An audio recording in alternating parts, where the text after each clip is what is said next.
everyone. I'm back from another vacation that just randomly came out of nowhere. Am I right?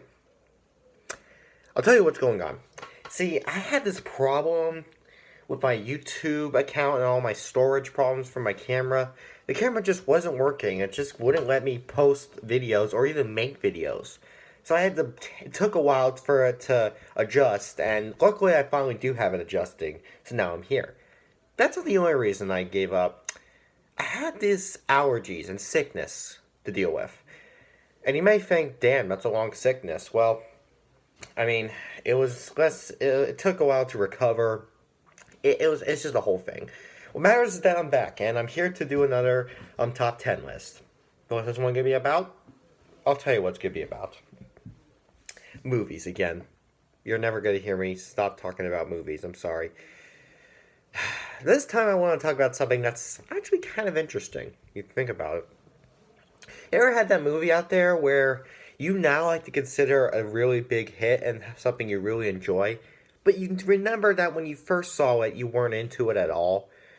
We all have those kind of movies, and I have them too. So that's what I'm going to do for this top 10 list. These are 10 movies that I was not really a fan of the first time I saw it, had really no interest to it. But as I looked at it again and again, it's a film I really enjoy, and I have a good heart for. So, you all know the idea, my opinion. Top 10 list, it's simple as that. Go by pretty quick. Yeah, you get the rules. You've seen my channel before. Don't tell me you haven't. Let's get started. Cinderella. Now, I've complained a lot about live-action Disney remakes, and still to this day, I'll admit, they really should stop happening. I understand what Disney's trying to do. They're trying to, bring classics into a nice little new world. But that just won't work. I mean, come on. They're making lots of money, but they don't really make lots of fans like me happy. I kind of just feel like they're just kind of taking something that's already a magnificent hit and just doing more to it when they shouldn't. And it personally bothers me how much more it's happening and how much bigger the idea is getting. Like, I don't get how it's getting bigger, but either way, I don't know, it's just me, maybe. But, let's be honest, as bad as the remake industry can be for Disney, not all of the remakes are bad. Cinderella is one example of a good one. That's just something I didn't want to say when I first saw it. I mean, come on, man, first experience, I just had to criticize it. It's a live-action Disney remake. But no, I need to actually focus my feelings on it a little bit more. Actually, try to acknowledge the film better. Just try to forget the fact that it's a remake. And when I did that, personally, I think it was actually a pretty good movie. This film does take a nice direction, and it does feel like a different approach than what the original Cinderella classic has done. Because as we all know, Cinderella is Disney's most iconic princess tale, and it's pretty iconic outside the Disney industry. So it's most expected that anyone can make a Cinderella movie, and it just be as good of a remake as possible. But to me, this one just actually feels like I want it to. I mean, I never want these remakes to happen, but when they do happen, I gotta try to think about what good I can find from it. And the good thing is, Cinderella does have something good for me. And yeah, to this day, it's a good movie. Guess I understand why I didn't want to see it when I first saw it. It's just, I don't know, really, I still think that these live-action Disney remakes need to stop. Like, let's be honest. The Nutty Professor. Have you ever seen this movie? Because I have, and I'll tell you, it's pretty nice. This is an Eddie Murphy comedy. And I know what you're thinking, how could I dare criticize an Eddie Murphy comedy at first experience? Well, this was not the usual Eddie Murphy comedy you think, okay? This movie is about some nerdy scientist who wants to create a potion so he can become in shape and whatnot. And yeah, that's what he does. This is actually a remake of an older comedy from the 60s, which some people have seen, some people haven't. I've seen it. It's funny and all. But when this version came out, I wonder, should I enjoy it? Because when I first experienced it, I believe this is going to just be as ridiculous and unnecessary as something you'd see from the late 2000s of comedy. Well, not all of them, but still, you get the idea. I just don't know what I was wanting to see from this. I thought I just could experience some of the most forced and unnecessary and very disturbingly bad jokes that most movies I've seen before have fooled me with. Luckily, I was able to get out of that mind sweep and actually think of The Nutty Professor more, because now I believe it really is a funny movie to the name. Eddie Murphy brings a good name to this. And I actually will admit it's definitely a lot funnier than the one from the 60s. Now, the 60s one is also pretty funny. In fact, it's probably even a better movie by terms. But The Nutty Professor's honestly, in this version, is honestly a lot funnier. And as I look at it now, that's what I think. Back then, Eddie Murphy, continue on with your life a little more. But now I know this is a masterpiece I should address more. Clue. This is a movie based on a board game. Let's see what we got here. Clue is a board game that I remember when I used to play as a child. I was not good at it at all. It was one of those board games I just could never win at. Always losing. Even the most easiest terms I lose. Yeah, it was just one of those ridiculous board games. I didn't hate it, but man, I was never good at it. I never wanted to play Clue the board game when I was with my friend, because just to prove to them how much of a loser I am. But now I look at the movie, see what this movie offers. Now, there's one element to this movie specifically I should talk about, which is what made me have a different opinion on it the first viewing. The ending. For those who don't know, if you've seen Clue, you probably do know, but I don't really want people who haven't seen Clue to get spoiled. The ending of Clue is 3 different endings of 3 different people. Because this is a movie about about 6, 7 people. I forgot how many. It was about 7 people who were trapped in a mansion of a murder, because there's one of them is a murderer, and we have to spend the entire movie figuring out which out of the 7 is the murderer. At the end, we learn one of them's the murderer, so the film ends. But then we get a second ending where we learn another person's the murderer. And the third ending also has another murder. There's 3 endings of 3 murders through the 3 possible endings. When I first saw that, I don't really know if I wanted to admire that. I personally just thought that was not the best idea. But as I look back at it, I think they were onto something. Because believe it or not, I did realize that this was a gimmick that they used when releasing the movie in theaters, having each theater play one of those 3 endings. So say you go to a theater to see this movie, and a friend goes to a different theater to see this movie, you two will come out thinking of the exact different whodunit idea. It's a pretty impressive idea, especially for what this movie is advertising. Guess I just wasn't aware of that when I first saw this. Either way, I look at it now, funny movie. Guess I just needed help back then. I needed lots of help. Believe me, I kind of think I still need help now. Frozen. This is not a very comfortable movie to talk about, honestly. When I say the word Frozen in front of my friends, they just don't think I'm cut out for the coolness. Yeah, this movie's pretty much one of those films that become a hit, yet you really will feel weird when admiring it. That's what I was like. Because when I first heard about this coming out, I didn't know if I really felt like I should watch it. I just thought, oh look, another Disney film. Should I check it out? Nah. Oh, pass. And I did pass. I got to a viewing when I had a friend who wanted to watch it. I watched it with him. We watched it, and honestly, I still just wasn't thinking it was going to be any good, so I knew I was not in for a fun treat. But I had to experience it a second time because I had other friends who wanted to watch it.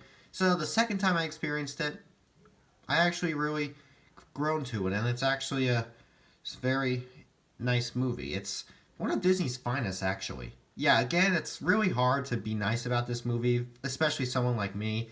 But this is actually a pretty good movie. It has a good heart. It has a lot of good Disney elements. If you ignore the whole idea of, oh god, you're so crazy for actually being a big fan of this. I'm not a big fan of this. I'm not a big buff of this, but it's a good movie. I'm allowed to say that. I never wanted to say it, believe me. I don't want to talk much about this. In fact, this is probably going to be the only time for my entire channel you're going to hear me talk about this movie. Just, overall, it's a good film. But when it comes to becoming a fan of it, you gotta slow it down. I'm not the kind of person to talk to about this. Jurassic World. Nice Jurassic World.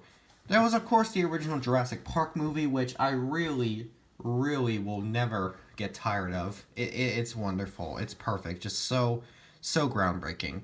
The sequels, Jurassic Park 2 and 3, were honestly not that impressive to me. It was not impressive to a lot of people. They were kind of left out, just weren't the best. But then later on, as we just accepted the series was done, in 2015 we got Jurassic World, somewhat of a remake slash sequel. I don't really know what I'm supposed to call it, but what I do know is that when I first experienced it, I was just thinking, oh god, what is Hollywood doing to this masterpiece? Second experience, oh my god, Hollywood is doing something with this masterpiece.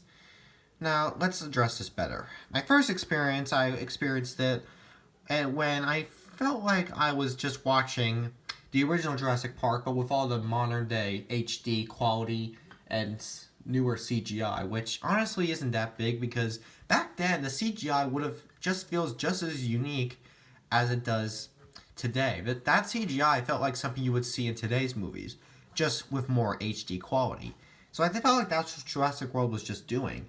But no, as I continued for the second experiences, as I go back and forth to this movie more times, this is actually doing something interesting. It doesn't take too much away from what we saw in the original because they do add some new cool stuff. It's more like a modern day pick of Jurassic Park. Like, if Jurassic Park took place in these times, not just the whole let's take pictures rather than actually admire crap. There's all the cool new element features like the gyrosphere, the cycle chases. It doesn't steal too much from the original as I learn. It's just when I just felt like that's what they were doing the first time. Second time, I remember they're coming up with something interesting. And there's now Jurassic World Fallen Kingdom, which was fine. And now we're getting a third movie, Jurassic World Dominion. I think that's what I call it. Either way, I hope that one's good too because, man, these Jurassic movies just really need to start improving. They're not getting worse, but the original Jurassic Park should have just been a standalone. I don't know what else to say. Wayne's World. Ooh, Wayne's World. You gotta love this. I don't remember talking much about Wayne's World on this channel, but I guess I can bring it up now. I really don't think of anything good when first seeing Wayne's World. I just thought, oh my, this is going to be an experience I really want to forget or want to ignore. That's what I did. I ignored this experience in a very bad manner. I was just being nitpicky, that's what I was being. Because of all the humor they throw, that was like the fourth wall breaks and all. I was just being nitpicky and thinking the fourth wall breaks non-stop weren't funny. Or all the randomness, unseriousness wasn't funny. Yeah, I was not admiring this just because of the fact that you could not take this movie seriously. Because even when the way the movie starts and ends is not serious. You're not going to follow the story as much as you'll follow the humor. Something I kind of wasn't expecting to enjoy when I first saw the film. But then I remember looking at it a second time, and the second time I experienced Wayne's World, I think I can call it one of my favorite comedies ever. I don't care if the story is has not enough series. It was still the best kind of film to experience. One of the best, not the best. What am I saying? This movie really does speak up to its title. You can see the poster saying you'll laugh, you'll cry, you'll hurl. That's exactly what I did. I didn't want to do it my first experience. Ooh, I'm so nitpicky. But no, now I'm not nitpicky. Well, I like this movie now. It's perfectly balanced. It has a great set of humor, a great set of idea. I guess I just thought that maybe when they weren't taking the story serious, they were taking too much away from me. But now I think they're taking so much to me. Better to bring than take away. And that's what Wayne's World is doing to me. WreckIt Ralph. Here's another Disney film that's interesting to talk about. I haven't really talked about this on my channel a lot either. Let's acknowledge it. So, I first saw WreckIt Ralph in theaters, actually. This was a movie I wanted to see. But after I watched it, I just kind of thought they weren't really going in the smartest direction. I don't know, I just didn't... I feel like when the movie was focusing too much on fake characters rather than have good story with all the cool crossover characters, I just made me think I was going to have to keep focusing on Disney's new ideas that could just get more and more unnecessary. Like the whole WreckIt Ralph idea, it's Donkey Kong. You cannot tell me that WreckIt Ralph is just a human Donkey Kong. I mean, there's a lot of fake video game arcs in this movie that are just too connecting to real life things, and that's just something I kind of wasn't willing to enjoy at a young age. But as I look at it now, this is a Disney film that is trying something new that I doubt Disney is ever going to want to do anytime soon, and I just don't know why I wasn't thinking that. I just wasn't thinking straight when watching this movie. I just did not think a majority of this movie is the kind of Disney film I get used to. I'm used to it now. I'm thinking this is something Disney should get to do more, and that's interesting because Disney hasn't really done any other movie like it at time like this. I mean, they done Who Framed Roger Rabbit, but that was a while ago. I'm talking about this generation. And then there was, of course, the WreckIt Ralph sequel a lot of people criticized. I don't know. I like that sequel. It wasn't too cringy. Well, okay, I would be lying. I mean, it was kind of cringy, but let's just talk about this one. This one, I wasn't thinking too much about enjoying when first seeing, but now I think I can call it a Disney hit. One of my favorites from Disney's animation company. It's always there for me. Top Secret. Now, you probably never heard of this movie. I'm telling you, I doubt a lot of people watching this video have heard of it. I'll tell you about it. It was made by the same people who made the movie Airplane. If you've heard me talk about that film before, they made Top Secret, and my dad recommended it to me after he recommended Airplane to me. Because after we both saw Airplane, he said I should see Top Secret because it was made by the same people. I wasn't taking his advice too much until I decided to go ahead and check it out. And just wasn't watching the movie good enough. I remember watching it. I remember first experiencing it a night where I was actually pretty tired. Like I was yawning. It was late at night. I first saw it. I guess that just yawning experience is what drove this movie out of my help. I guess that was just the problem. I was too tired. But I watched it again, and this is again one of my favorite comedy movies. I will admit there are still some moments that aren't as funny or memorable, but overall I really was treating Top Secret too harshly. It is a funny movie. I guess I was just complaining because it's not as popular, and so I was thinking if I talk about it, no one's going to know what the heck I'm talking about. And they don't, but this is my opinion. I should not be worrying about what other people think. So yeah, if you haven't seen Top Secret, but you're a huge fan of Airplane, I do recommend seeing Top Secret. But if you haven't seen Airplane, don't watch Top Secret. I don't want to have to deal with someone talking about Top Secret before seeing Airplane. Just a nitpick again. I'm always about that. No wonder I'm losing subscribers. The Naked Gun.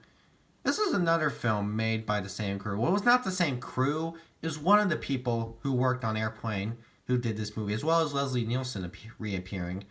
And yeah, this is another film you actually are probably not going to believe me when I say this. My dad showed me this movie before he showed me Airplane. And that was probably the problem. He showed it to me when I was like 12 years old. I remember we watched it when he was watching it. I watched it. This was before I knew what his humor was all about. I wasn't really educated enough about what humor he grew up with. So I just was thinking this was a really dumb movie and that nobody liked this film. I thought I was watching something that has been criticized everywhere. So all the dumb moments I wanted to keep complaining were dumb. All the dirty moments I wanted to complain were too dirty. But after watching Airplane, as well as after watching Top Secret, The Naked Gun stands out as one of my favorite comedies ever. You saw this movie on my list of favorite comedies, and yeah, it's a great one. Just not one I remember enjoying in first talk. It's a love of my life. It's all the funniness. It just had a lot of inappropriate and stupid moments in it that made me think it was not going to be anywhere as my type when I was younger. But now looking at it now, after watching many comedies back then, I can understand the love this movie gets, and I think I give this movie enough love too. So yeah, it still remains one of my favorite comedies of all time. The Sixth Sense. This is number one. Why? Because this is my favorite out of the bunch. This is actually one of my favorite thrillers out there. One of my favorite films of the 90s. But when I first experienced it, I never felt like saying that. Why? Because I thought I was getting bored. Because, again, like Top Secret, I remember first seeing this movie when I was kind of on a tired note. It was late at night, I was tired and all. But I just was still kind of not thinking this movie through. After the first viewing, I just thought it was too boring. But then the second view, I look at it, and this is a movie that's freaking amazing. It was wonderful. Okay, it just has that really great feel to it. It's got a good amount of scarring moments. It's all the thrills, all the drama. It's a good mix of both. I mean, it's definitely a new role for Bruce Willis to perform, because at the time, we mostly were just loving Bruce Willis for being in Die Hard. Nothing else. All of his other movies were not at all popular. But then this came out and brought Bruce Willis to life. This also brought M. Night Shyamalan to life, a director I think we all know has not been getting any better. Either way, The Sixth Sense is great, and I just don't know why I didn't see it. I just was getting too bored and was too tired to watch it, but watching it again, it's great. Perfect. Well done. One of my favorites of the 90s, one of Bruce Willis' finest performances. This could even be better than Die Hard. Hell, I'm gonna go out there. You can hate me if you want, but maybe this is better than Die Hard.